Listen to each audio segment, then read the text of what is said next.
మనము 66 పుస్తకముల అధ్యాయానము ధ్యానిస్తూ ఉన్నాము. అందులో భాగముగా 3వ ఎపిసోడ్లోనికి మనము ప్రవేశించాము. దేవుడు తన వాక్యములో మనకు ప్రత్యక్షపరిచే సత్యములు ఎప్పుడు కూడా విసుగు పుట్టించేవిగా ఉండవు. మనము మన ప్రభువుతో నడిచి ఆయన మాటలు ఆలకించినప్పుడు మన హృదయాలు మనలో మండును. ఎందుకంటే వాక్యములో మనము క్రీస్తు యొక్క మహిమను చూస్తాం. పాత నిబంధన క్రింద ప్రజలు వ్రాయబడిన దేవుని వాక్యమును ధ్యానించారు. కానీ ఇప్పుడు మనము శరీరధారి అయిన వాక్యమై ఉన్న మన ప్రభు అయిన యేసుక్రీస్తును ధ్యానిస్తున్నాం. మనము లేఖనములను ధ్యానిస్తున్నప్పుడు మనము యేసు యొక్క మహిమను, జీవాన్ని చూస్తాం. ఆ మహిమను ఎల్లప్పుడూ చూచే వ్యక్తి నీటి కాలువల యోరను నాటబడిన చెట్టు వలె ఉండి ఎల్లప్పుడూ కూడా ఫలిస్తాడు. వృద్ధ వయసులో కూడా అతడు ఫలిస్తాడు. సంగతి మరుగు చేయుట దేవునికి ఘనత, సంగతి శోధించుట రాజులకు ఘనత అని సామెతల గ్రంథం 25వ అధ్యాయము 2లో మనం చూస్తాం.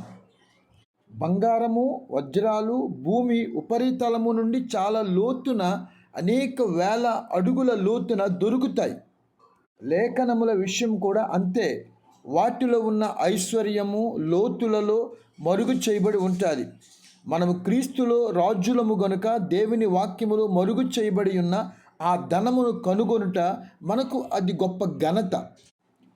తండ్రి, ఆకాశమునకు భూమికిని ప్రభువా, నీవు జ్ఞానులకును వివేకులకును ఈ సంగతులను మరుగు చేసి పసిబాలురకు బయలుపరిచినావని నిన్ను స్తుతించుచున్నాను అని మత్తయి సువార్తలో మనం చూస్తాం. మనము లేఖనాలను అర్థం చేసుకోవడానికి తెలివితేటలు ఉండనక్కరలేదు. కానీ మనము పసిపిల్లల వలె పవిత్రమైన, దీనమైన, విశ్వాసము కలిగిన హృదయాలను కలిగి ఉంటే చాలు. మనము దేవుని వాక్యాన్ని అర్థం చేసుకోగలమో లేదో అన్న విషయాన్ని మన తెలివితేటలు కాదు, కానీ మన హృదయం యొక్క స్థితి నిర్ణయిస్తుంది. దేవుని వాక్యము మనకు విశ్వసించుటకు వాగ్దానములను, లోబడుటకు ఆజ్ఞలను ఇస్తుంది.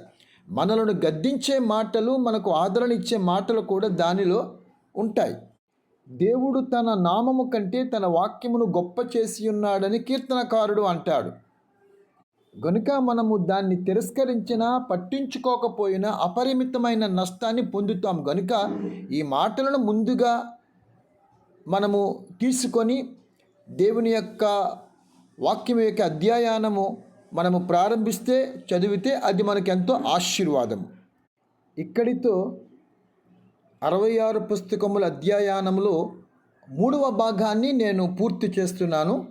4వ భాగము పరిశుద్ధ గ్రంథములో మొదటి పుస్తకమైన ఆది కాండము నుంచి ప్రారంభించబడుతుంది. ఈ ఎపిసోడు 5 నిమిషాలు మాత్రమే ఉంటుంది. కాబట్టి మీరు విసుగు చెందకుంటే జాగ్రత్తగా వినటానికి ఉపయోగకరంగా ఉంటుంది. మీ మంచి ఆత్మీయ ఆలోచనలు కామెంట్ రూపంలో పెట్టండి, ప్రార్థన చేయండి. ఆమెన్.